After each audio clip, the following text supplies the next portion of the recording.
Assalamualaikum warahmatullahi wabarakatuh. Bismillahirrahmanirrahim. Alhamdulillahirabbil alamin. Wassalatu wassalamu ala sayyidina Muhammadin wa ala alihi washabbihi ajma'in, amma ba'd. Di video ini saya akan mempresentasikan hasil makalah yang telah saya buat bersama rekan saya Aminatul Rizkiyah dengan judul Metode Pengajaran Qawaid dalam mata kuliah Metodologi Pembelajaran Bahasa Arab yang diampu oleh Bapak Ali Subhan MPD. Untuk itu kita masuk ke materi. Yang pertama, perbedaan qawaid nahwu dan tarkib. Kita mulai terlebih dahulu dengan membahas definisi. Yang pertama, qawaid merupakan kata dalam bahasa Arab yang merupakan bentuk jamak dari kata qaidah yang artinya aturan atau undang-undang. Qawaid yang dimaksud dalam pembelajaran bahasa Arab adalah aturan atau kaidah yang terdapat dalam menyusun kalimat berbahasa Arab. Nah, dalam qawaid ini terdapat banyak sekali cabang, diantaranya adalah ilmu nahwu dan shorof. Ilmu nahwu sendiri adalah ilmu yang membahas kedudukan kalimah dalam bahasa Arab ditinjau dari segi i'rab dan juga bina. Sedangkan tarokib adalah aturan yang mengatur penggunaan bahasa Arab yang digunakan sebagai media untuk memahami kalimat. Nah, tarokib ini adalah aturan-aturan hampir sama seperti qawaid, tapi tarokib ini lebih ke susunan kalimat. Selanjutnya, ini lebih tepatnya asas-asas dalam pengajaran qawaid nih. Yang pertama, tidak memulai pembelajaran dengan qawaid. Artinya, ketika pembelajaran qawaid itu tidak langsung ke materi qawaidnya, tapi kita isi terlebih dahulu dengan pembukaan yang menarik, kemudian intermezzo dan yang lain sebagainya. Tidak langsung ke materi qawaid yang cenderung dianggap sulit oleh siswa. Yang kedua, tidak memberikan pembelajaran qawaid kecuali hanya sebatas keperluan saja. Nah, apalagi untuk tingkatan dasar dan menengah, yang paling khusus adalah tingkatan dasar, hendaknya memberikan materi qawaid hanya sebatas materi-materi yang dibutuhkan, artinya sesuai dengan tingkatannya. Jadi kalau tingkatan dasar berarti cukup untuk keperluan memahami misalnya jenis-jenis kalimat atau tarkib-tarkib yang pokok dalam sebuah kalimat. Selanjutnya, berangsur-angsur, artinya memberikan pembelajaran qawaid itu dimulai dari yang mudah, kemudian menengah, dan yang sulit. Jadi dimulai dari tingkatan yang paling mudah, kemudian yang menengah, dan baru kemudian ketika sudah menguasai yang tingkatan mudah dan menengah, baru mempelajari lagi atau mendalami qawaid yang lebih sulit. Dan yang terakhir, sederhana dalam penyampaian uslubnya. Nah, karena qawaid memang cenderung rumit dalam bahasa Arab, maka penyampaiannya harus dikemas dalam bahasa yang mudah, kemudian penyampaian yang jelas, ringkas, padat, tapi tegas, bersifat lugas, sehingga siswa dalam memahami qawaid itu tidak terbelit-belit, jadi langsung ke inti dari qawaid itu sendiri. Bagaimana sebuah kalimat itu disusun, misalnya jumlah ismiyah maka terdiri dari mubtada dan khobar. Nah, itu saja, sederhana saja. Jadi mubtada pasti ada khobar, seperti itu. Selanjutnya, tujuan pembelajaran qawaid. Secara umum tujuannya adalah memelihara lisan dari kesalahan baik dalam tulisan maupun pengucapan. Nah, ini karena dalam bahasa Arab itu ada kekhususan atau keistimewaan, yakni berupa i'rab dan yang lain, maka tujuan pembelajaran qawaid ini adalah mencegah adanya kesalahan dalam pengucapan maupun tulisan dalam bahasa Arab. Selanjutnya, memahami posisi kata. Nah, dalam bahasa Arab ada beberapa tarkib atau posisi kata dalam kalimat, ada mubtada, khobar, fi'il, fa'il, dan sebagainya. Nah, itu ketika kita mempelajari qawaid, kita akan tahu apa saja yang bisa menjadi khobar. Kemudian posisinya bagaimana, mubtada harus di depan, khobar di belakang, fi'il, fa'il, dan sebagainya. sehingga kita tahu bagaimana posisi setiap kata dalam kalimat sehingga dapat difahami dengan baik.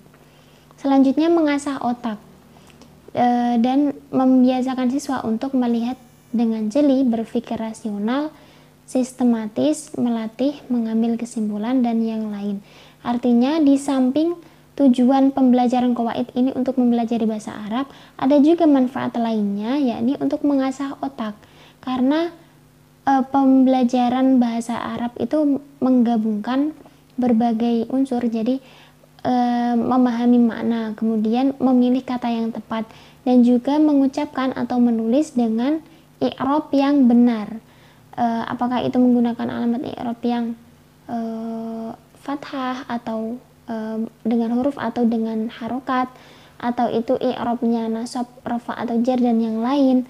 Nah, itu sehingga otak terbiasa untuk berpikir secara sistematis dan juga kritis, menggabungkan antara dia ingin memunculkan makna seperti ini, kemudian kata mana yang harus dipakai, dan i'rab apa yang tepat untuk kata dengan posisi ini.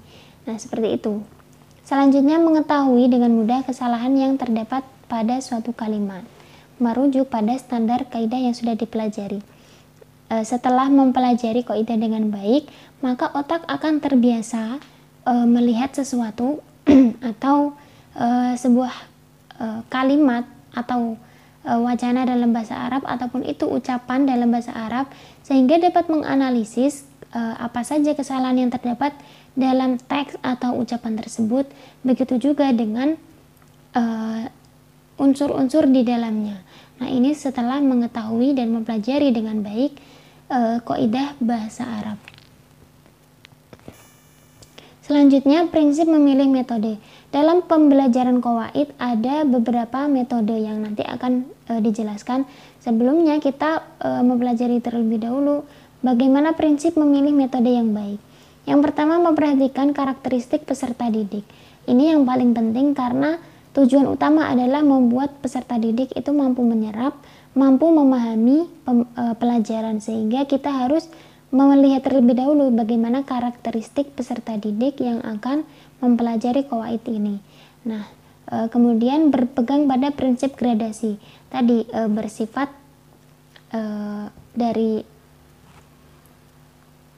dari sesuatu yang mudah, dimulai dengan yang mudah, kemudian menengah, dan juga sulit. Prinsip gradasi atau berangsur-angsur.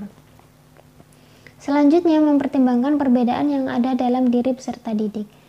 Nah, karena setiap peserta didik itu memiliki sifat, watak, karakteristik yang berbeda, maka kita juga harus menyesuaikan. Artinya satu anak mungkin bisa langsung menyerap pelajaran. Ada juga yang lain yang harus membutuhkan latihan yang berulang-ulang. Maka sebagai guru dalam memilih metode harus memperhatikan perbedaan yang ada dalam diri setiap peserta didik. Selanjutnya, memotivasi dan membangkitkan minat peserta didik. Nah, ini juga penting karena bahasa Arab yang notabene dalam bahasa kita atau dalam kegiatan pembelajaran kita adalah bahasa asing, maka motivasi dan minat untuk belajar itu sangat penting. Sehingga walaupun mungkin sebagian orang mengatakan sulit, jika ada semangat, jika ada minat dan kecintaan, maka pembelajaran juga akan lebih mudah bagi siswa. Dan yang terakhir, menciptakan suasana belajar yang nyaman. Guru harus bersikap pandai mengambil hati siswa agar siswa merasa nyaman dalam belajar. Begitu juga dengan memberikan reward dan punishment. Ketika siswa menjawab pertanyaan dengan benar, maka kita memberikan reward, baik itu berupa nilai ataupun senyuman, pujian, dan yang lain. Maka siswa dengan demikian akan merasa termotivasi, merasa bersemangat untuk mempelajarinya. Selanjutnya, salah satu metode pembelajaran qawaid yang pertama yakni qiyasiyah. Metode qiyasiyah atau deduktif atau juga disebut juga analogi adalah pembelajaran qawaid dari sesuatu yang umum kemudian sesuatu yang khusus. Dari kaidah umum artinya kaidah yang utama.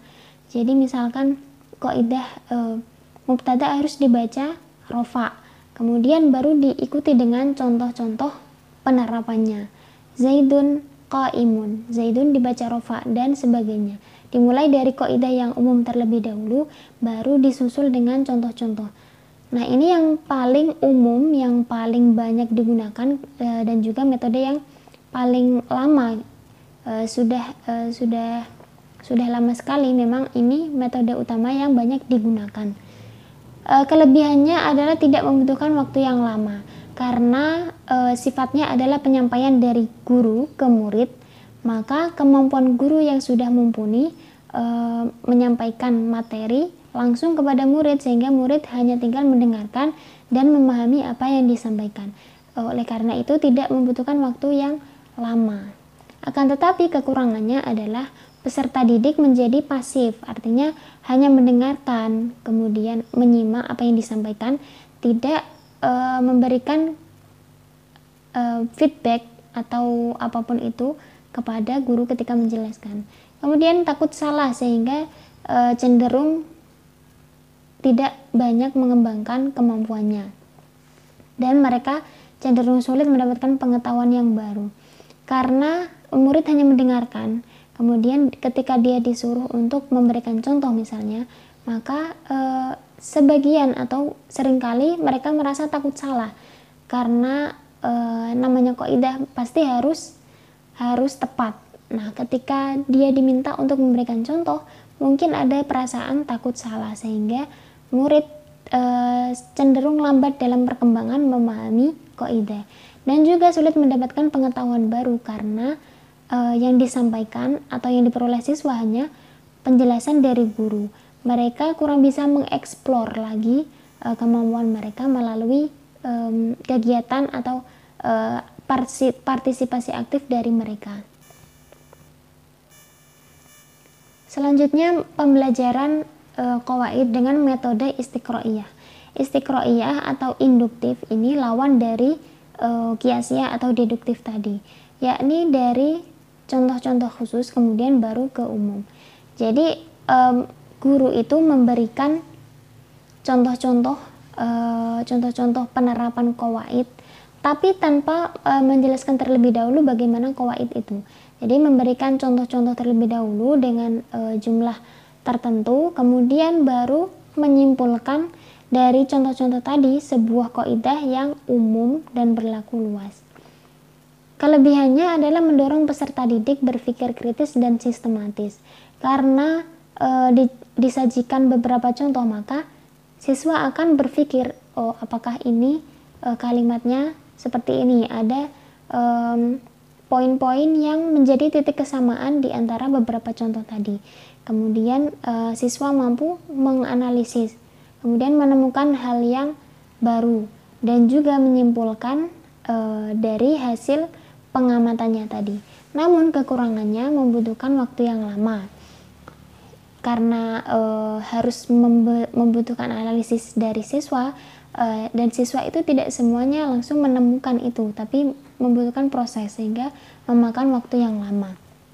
Kaidah yang dipelajari terbatas karena kemampuan siswa yang masih benar-benar baru, belum mengetahui apapun, jadi siswa hanya mengetahui apa yang dia temukan saja. Sedangkan pengetahuan-pengetahuan yang lain yang lebih mendalam itu belum mereka temukan karena memang mereka menemukan sendiri, tidak diberitahu atau dijelaskan oleh gurunya. Serta mengabaikan teori bahasa baku sehingga kurang cocok untuk hafalan kaidah. Nah, karena masing-masing siswa memiliki penemuan atau hasil pengamatan tersendiri, maka kaidah yang utama itu cenderung terabaikan sehingga kurang cocok untuk hafalan kaidah. Selanjutnya langkah-langkah pembelajaran kaidah istiqro'iyah. Yang pertama adalah muqaddimah atau pendahuluan.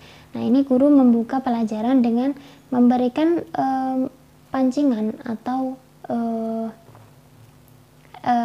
stimulus terhadap siswa agar menyimak pembelajaran yang akan disampaikan atau pembelajaran yang akan dilakukan oleh siswa sendiri. Yang kedua, ard atau penyajian materi. Nah, ini ada beberapa contoh contoh dalam jumlah tertentu disajikan atau diberikan kepada siswa untuk dipelajari. Selanjutnya robot atau pengaitan materi yang diberikan pada hari itu dengan materi yang sudah lalu. Nah ini misalkan pembelajaran hari ini adalah tentang mubtada dan khobar, sedangkan pembelajaran yang lalu adalah tentang pembagian i'rab. Maka pembelajaran mubtada dan khobar dikaitkan dengan i'rab. Jadi mubtada dan khobar itu i'rabnya rofa, alamatnya apa, sesuai yang telah dijelaskan. Kemudian istimbat al-qaidah, artinya penyimpulan kaidah. Dari contoh-contoh materi yang sudah disajikan, yang sudah diberikan, maka siswa diminta untuk menyimpulkan. Nah, misalkan dari contoh-contoh mubtada dan khobar, ternyata mubtada itu harus ma'rifat, maka kesimpulannya mubtada harus ma'rifat. Kemudian semua contoh menunjukkan bahwa mubtada dibaca rofa, maka disimpulkan mubtada itu hukumnya rofa, dan seterusnya. Kemudian yang terakhir adalah tatbik atau penerapan sesuai kaidah yang telah disimpulkan. Dari contoh-contoh yang sudah dianalisis tadi, disimpulkan kaidah secara umum, kemudian siswa memberikan lagi atau mencoba untuk menerapkan kaidah tersebut dengan membuat kalimat-kalimat mereka sendiri. Terima kasih atas perhatian teman-teman. Mohon maaf jika ada kesalahan. Wallahul muwaffiq ila aqwamit thoriq. Wassalamualaikum warahmatullahi wabarakatuh.